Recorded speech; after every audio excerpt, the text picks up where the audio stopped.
New videos every day. Mike, nothing fancy today. I'm just in front of a webcam. Today I'm going to talk about something that could make you a little smarter. Could actually help you understand why people do some of the things they do.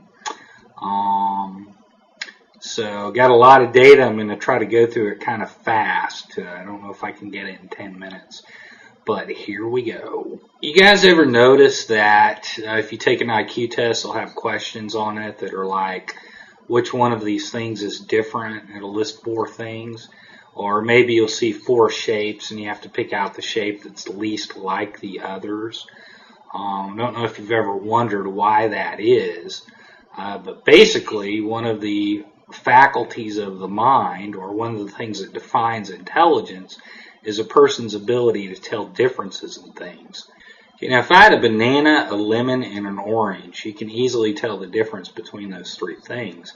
But if you couldn't tell the difference, or if somebody couldn't, you'd probably think they weren't exactly rational, or there was something wrong with the way their mind worked. You know, if somebody couldn't tell the difference, they might think that the banana, the lemon, and the orange were all sour. And bananas are quite sweet, aren't they?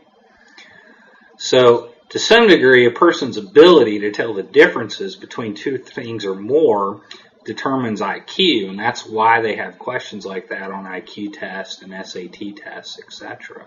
So, I'm going to talk about how this applies to human beings. I'm going to give you several examples, and I want you to kind of look at your own personal experience and see if you can relate this experiences to what I'm talking about, see if this isn't true or not. So we have several expressions in the English language that kind of illustrate this point. If 2 people are arguing, sometimes a person might say, you're talking apples and oranges. And that expression just means that, you know, you're talking about 2 different things as if they're the same thing. Somebody who's prejudiced might actually say, they all look the same to me. And to that person, that group of people does actually look the same. Another expression is, that guy is so dumb he can't tell the difference between night and day. And obviously that equates stupidity with an inability to tell differences, right? And when people can't really tell differences, you get things like sayings like, all guys are pigs, all men think about is sex, black people are criminals, Mexicans are lazy, homosexuals are all promiscuous, blondes are dumb, and Jews are greedy. Of course, those are all generalities, right? Or stereotypes. A person who makes a blanket statement like that, or a generality, saying, you know, I can't tell the difference between these 2 people, basically. Obviously, not all guys are pigs. In fact, pigs and guys are 2 totally different things, despite what some women think. Men do think about things other than sex. If that were true, we wouldn't have football or businesses or things of that nature. It would just be sex. Black people are not all criminals, obviously. There's some fine, upstanding citizens that are African American. In fact, the principal of my high school was a black guy. He's an incredibly smart man. Mexicans are not all lazy. In fact, that's one of the funnier ones, because most of the Mexicans that I know are some extremely hardworking individuals. In fact, some of the most hardworking people I've ever met. Homosexuals are promiscuous. Well, there are some that are promiscuous, but you know, I have a friend who's a lesbian who's been in a long-term relationship for 6 years. So that's not always the case either. So a person who thinks in generalities or stereotypes actually has a lower IQ than a person who has the ability to differentiate well. Now the funny thing is, a person who thinks in generalities actually can't see differences. You know, it's not real to them. You know, people that look the same all really do look the same to them.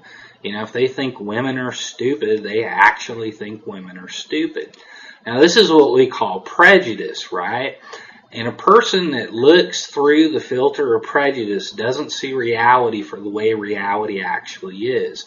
You know, if an extremely educated woman walked by, a prejudiced person who believed that all women are stupid would not be able to learn anything from that person, because obviously she's stupid.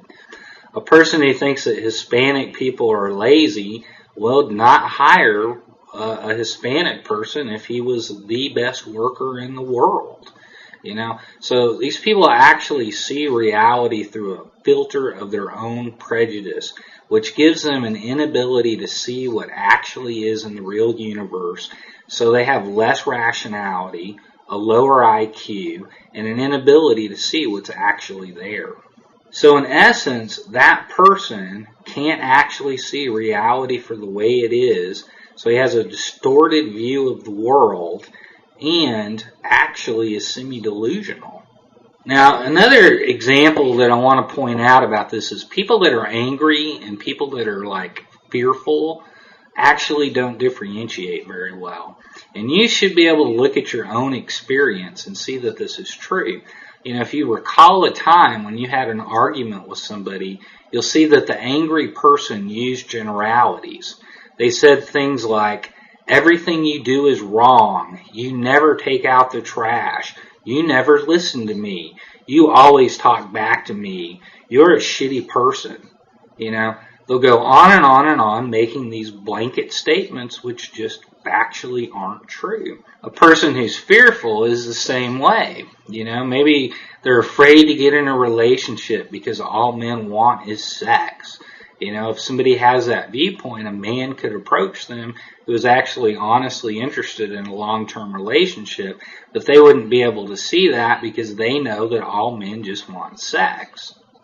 Now, sometimes pissed off people sort of gather together in these groups and they form groups based on mutual prejudice, and they form hate groups like the Ku Klux Klan, or a group of skinheads that maybe goes out and beats up gay people or something, right?